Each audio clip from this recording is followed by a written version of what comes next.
I think it was over extra time. I think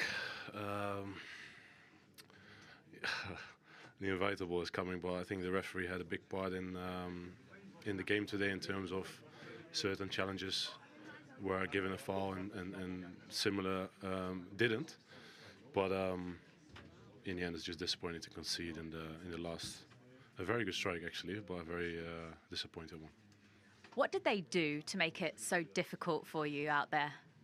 I think they do the same things that they always do. They're very direct, fight for the first ball, second ball, and obviously we all know that this is their cup final, and they will try to do everything in their power to make it difficult and try and win from us. And we've seen it last year how difficult they made it, and this year you see them scoring in the end.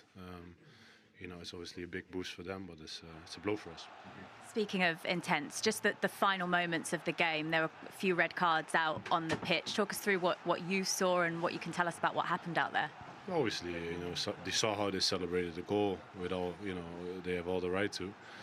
But I think Ducouré in the end wanted to provoke our friends. I think that was what I saw, and Curtis didn't think that was the right thing to do. And then obviously you know what happens when someone is... when there was a little tussle, or how you want to call it. I think the ref didn't have the game under control, in my opinion. I said it to him. I don't know what it is, but it is a fact, and both teams had to deal with it. But yeah, listen, it is what it is. Like I said, take the point and move on. Appreciate your time. Thank you. Thank you very much. Thank you. Talk us through your emotions right now. We can see just what this means to you. Yeah, I mean, early on I got a chance on the edge and I panicked a bit and passed it. Right on, I just decided to get myself in the box, dropped, and then just let it go and see what happens. What a finish though, that you hit that with some power. A few months ago I spent a bit of time with Jags at our place, and we tried volleying the ball for about an hour and didn't score one goal, so yeah. Amazing to score, and what an amazing night. Practice makes perfect, mate. So the only question is, I'm going now, mate. Number 6, it's the best goal everyone's going to remember now. Forget mine at Anfield. Last minute equaliser for you at Goodison. No, we'll go joint top. Okay, we'll joint top. Yours is still amazing. Phil, was that better than yours? Go on. I won't say it was better, but he will go down in folklore for that. I've just said to him, and he deserves it. He's played every minute since he's got here. He's put a massive shift in today. Showed some character. I don't know why you're up there last minute, but someone had to. I just seen the ball going wide, and I thought, last minute, why not? It just managed to fall to me, and then let it rip. What was that wait like? Because I saw you were actually on your knees on the pitch waiting for that VAR call to find out whether that goal was going to stand. Yeah, I don't score many. So I thought it would have been typical if it was disallowed. But yeah, a real nice moment, and I'm just pleased. It was tight. I had a tough weekend, so it's nice to get one back.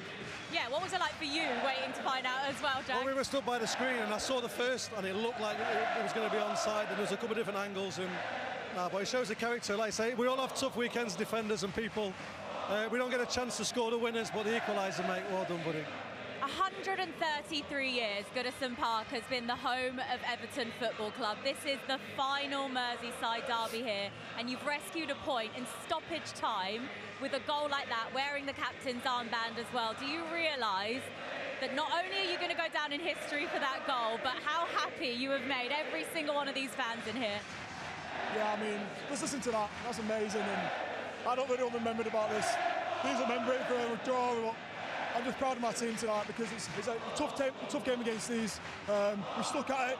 They didn't create much, and make a goal at the end. Yeah, Phil, how impressed were you with the way Everton played the whole game today? Yeah, I was absolutely devastated to have to come on afterwards and explain how you lost the game, to be honest. And thankfully, you've maybe not have to do that. But no, great game plan. You put them under pressure for the whole game. You had the better chances, and thankfully, Captain Marvel stepped up and got the equaliser. Are you proud of the performance you all put in there as a team tonight? Sorry, I can't. How proud are you of the performance you all put in as a team? Yeah, I really am. It is a tough game, but we worked hard. We restricted them to minimum amount of shots. Disappointed with the way the goals go in, but we've tried to score a few goals now. And thankfully tonight we've got two in the knock of the net. I think you two can enjoy the celebrations. Well done, James. Congratulations. Cheers. Thank you. hear more of that later. But breathless, really, not just for 90 minutes, but 96 minutes plus, Michael. Who would have seen that coming just before Tarkowski struck on 96 minutes? Well, exactly. You thought with Mo Salah's goal, it took the wind out of their sails, and it just felt like from here that, you know, that Everton had began to lose a little bit of faith. Martin was still saying there's something going to happen because of the occasion and whatever, but I was sitting there thinking Liverpool have got this now. And it was a little bit of hit and hope, big, long, looping ball into the box, a flick on, a challenge, it dropped. So there was nothing really technical in the goal, apart from the finish, which was a thumping finish. But what an end to the game, and it had everything, with red cards, with tempers boiling over. We sensed it at half-time, the tempers were boiling over, yes. and it bubbled again towards the end. Lots of yellow cards within the game, and of course, a couple of red cards to end the game as well. It looked like it was going to be a low-key defeat for Everton in that final derby showdown at Goodison, and it was anything but in the end. No, and you know, if you'd have played in that 4-4 game that I played in all those years ago, 4 times we came back from the brink, and I just had that sense of feeling that I think it's going to happen again. I just feel there's going to be a final twist in this great old stadium. The ghosts of yesteryear will return. I'm not a ghost yet, but I would have been. I'd have been in there. But it was honestly, as a former Everton player, it was great to see, and of course it helps Arsenal as well. It makes a bit of a contest. At 9 points, you start to find it's very difficult for anybody to catch them. And then you're looking at the fixture lists and thinking, oh, all of a sudden, they look a little bit more difficult when we have to go to the likes of Aston Villa and Newcastle, big games coming up now for Liverpool. Yeah. And it just, that tetchiness was always under the surface. There was so much on this game, you know, for Liverpool to win it, for Everton to scrambling for points. And it kind of blew over, bubbled over right at the end. I'm not really that surprised in the end. Yeah, let's have a look then at that all-important moment, really, that equalising goal from James Tarkowski. You would have been proud of this finish, Martin. Oh, yes. I mean, I don't think I was ever... Well, maybe for England I scored one like this, but that's another story. This is, I mean, look, they just kept going. It was a difficult ball into the box, and I thought they just couldn't clear it. And I just thought, I wonder if someone's going to do something special, and that was a wonderful finish. It takes the lid off the roof at Goodison. Tarkowski had made the mistake for what looked like a winning goal for Liverpool. And then we had that agonising wait. Again, I was quite confident. I know Michael's a bit of a specialist in this area, but I was saying, no, he's onside. And that's how it turned out. It took quite a while to get there in the end. But I think it was a draw, this match. I didn't see a winner in it. Tetchy affair. And it's nice that, I think, is it 41 victories apiece? In the head-to-heads. In the head-to-heads at Goodison. And maybe that's the right and proper thing that's happened in the end. Yeah, it was an amazing finish. Plenty of pace, goalkeeper no chance. And the drama of VAR. It almost prolonged it, didn't it? But Everton got a double celebration out of it, didn't they? It was good. And again, obviously, I'm a Liverpool supporter, but I thought it was a fair result. I didn't think there was loads of quality in the game, even though it had all of, you know, great ingredients of a derby. I didn't think there was loads of quality on show, but 2-2, you know, 4 goals, sending-offs, everything about the game. So it was a great watch. But Everton certainly asked a lot of the questions in terms of, you know, attacking play in that second half. Yeah, Doucouré has a fantastic opportunity. He's almost trying too hard ahead of that. He glances wide. And you start to look and think, OK, twists and turns are going Liverpool's way, you know, opportunities that are not being taken. And the game looked like it was beyond them. So to score in the manner they did will feel like a victory for Everton. I was just going to ask you that. Is that in the dressing room right now, as the jubilation, the celebrations, as if they've just won that game? Well, 10 points that they've picked up in the last 4 games. It's almost enough now to just won that game. Well, 10 points that they've picked up in the last 4 games. It's almost enough now to take them from 17 points to 27. They're alongside Spurs in the table. You know, they're feeling now that they're definitely going to that new stadium. Yeah. And boy, we're in the Premier League. They've got injuries to 2 of their centre forwards. But in general, I look at the squad and think it's definitely a Premier League outfit. I don't think they should be mixing it with the bottom 3. They've got an unbelievable crowd, stadium, buzz about the place. I mean, we have to credit David Moyes. Yeah, it's quite frustrating if you're an Everton fan to see you down there. And of course, David Moyes has come in and it's lit the old spark, let's say. Yeah. Because again, you know, going back to even when I was playing, nobody liked going to Goodison. I mean, it was such a tough place to go. All the things that we spoke about before the game. So I think, don't get me wrong, I don't think this run will continue. I don't think they're going to be getting 10 points from 12 all the way through the season, every 4 games. However, that little, burst of points that they've got in the last 4 games has probably shot them to safety already. If this game was to have been played on its original date over 2 months ago, would you have seen something like that tonight? No way. Absolutely no way. I mean, I'm just looking at Lindstrom and Jake O'Brien, who, apart from the goal they concede where there's a bit of a lack of awareness, I'm looking at him thinking, well, he should have been in the team because the skill set he has, he's quick, he's strong, he's 6'5". He's playing right back, really, not by design, by the manager deciding, do you know what, I want proper defenders in here. And then Lundstrom is doing a really good job in front of him. Without those two tonight, I don't think they'd have got a result. Agree, Michael? Yeah, I mean, that might not have been the case. Changed slightly. Decore goes up alongside to press, and they block the middle of the pitch, and they send you down the sides. On the right-hand side of the pitch, it's often a man-for-man situation. So it's slightly different on the right to the left. Yeah. And Jai getting injured as he did, though, is a huge blow because he's interpreted the manager's new messages really very well. So it's almost as well they've got the 10 points now because they are limping over the line. Mangala injured as well, out for the rest of the season. Calvert-Lewin out for a good period. Of the game, Rio. I mean, you've just come down from the gantry up there. Is your head still spinning? Oh, what a crazy! You asked us to give it in one word, like carnage, crazy. I mean, it was a fitting end almost. If you want us to leave in this place, a last derby here, last game under the lights. And to finish like that with all of the scenes afterwards, I mean, you're not promoting any like kind of angst and bad behaviour, but it was just loads of different narratives throughout the game that just contributed to a great spectacle and just showcased Premier League football in a way that you don't really see anywhere else in that sense. David Moyes and Macca called it a throwback. Yeah, it was. I said that on commentary. It's an old school football match, and there was grit, there was determination. In these games, these guys know better than me in a Merseyside derby that these fans here won't allow you to kind of go in at 99%. Everything's got to be 100 mile an hour, full commitment, and we got that today. And there was moments of class when we saw the goals in this game. And who says you have to win a game by playing beautiful football all the time? Get to your principles. We've always had teams that have upset the big boys by being aggressive and being long and fight and, pulling your shirt and standing on your toes. We've had that all. You do what you've got to do. Certain clubs have huge amounts of finances more than the others, earn 10 times more than others. Others have to get to that level. And whether it's you have a smaller pitch or don't water the pitch or you fight, that's what happens. There's plenty of ways to skin a cat, isn't there? And sometimes you just have to get a result. And Everton done that today, and you can't necessarily have a go at them for what happens. This is what they had to do to get into this game, and they've done that. Virgil van Dijk said he felt like encapsulated Decore provoked the Liverpool fans at the end. That kind of started that whole scrap off the pitch at the end. He did.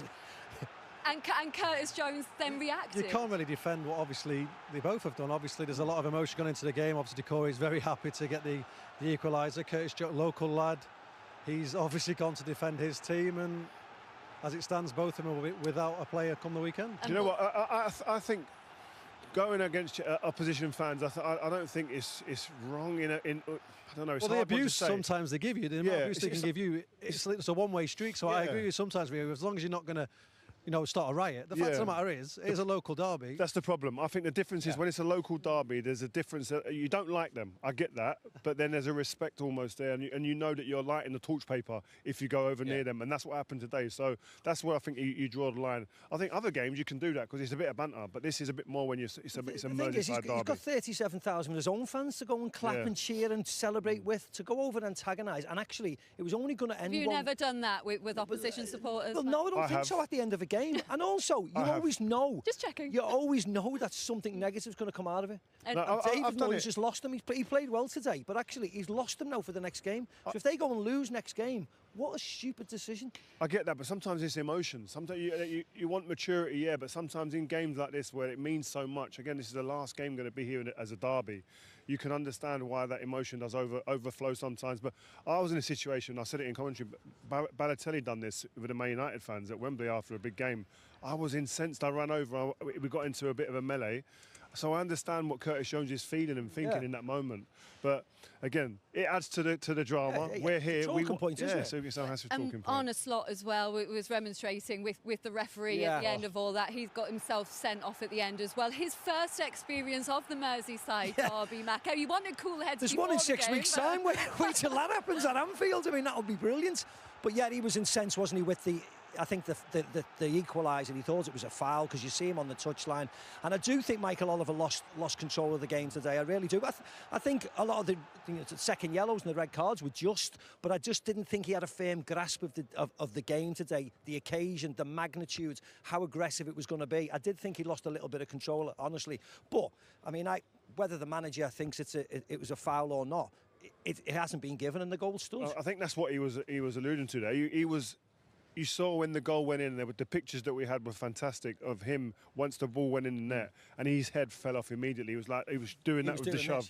So he was obviously on the pitch trying to tell the referee, listen, how have you not seen that? But obviously there's a line, and Michael Oliver said, listen, you've gone past it and I have to give you a red card. You were absolutely gutted in the second half, Phil, because it looked like Liverpool were going to take all 3 points. They got a point in the end, though, thanks to Mo Salah, who didn't have his best night, but that's what he is. He's a game changer, a goal and an assist. Well, I think he got voted man of the match. He he probably had 10 touches in the game, but so critical to this team. But yeah, I was devastated. I was walking down, ready to do obviously the post-game comments, and I was sort of lost for words because Everton did exactly what they needed to do for the majority of the game, and we're losing 2-1. And I think we spoke about this goal. I think obviously we all agree. Sometimes you're going to get a shout from your keeper. He's got to leave it. Tarky. If he was to watch this now, the ball's not even going into anyone in the middle. It's the goalkeepers all day. You'd like to think Jordan shouted keepers. You know, if you look afterwards, he looks very, very frustrated. But you know, Johnny on the spot, it comes to him straight away, and it's never going to go anywhere else. It's actually a really nice finish with his weaker foot, touch with his left, hit with his right, and you know, as you said, it was fitting for Mo. He gets a goal and assist. He gets player of the match, and people talk about him. And unfortunately, everything at the end of it has taken over the result of the game. Liverpool got a good point today because it was a really tough game. They got a good point. They've gone 7 clear. You know, it's still a wonderful position to be in. Liverpool the fans will be frustrated. They'll almost feel as if this was a loss tonight because of what happened. Sending off last-minute equaliser, should it have been a foul, etc., etc. But actually, the 7 clear, they're sitting pretty. They got Wolves at home at the weekend. They just need to go there. But then they've got Villa, then they've got City, then they've got Newcastle. But everybody plays everybody, Linz, don't they? Even with Arsenal's injury problems, will they be looking at that run of games that Liverpool have got, and will that just give them a little bit more hope?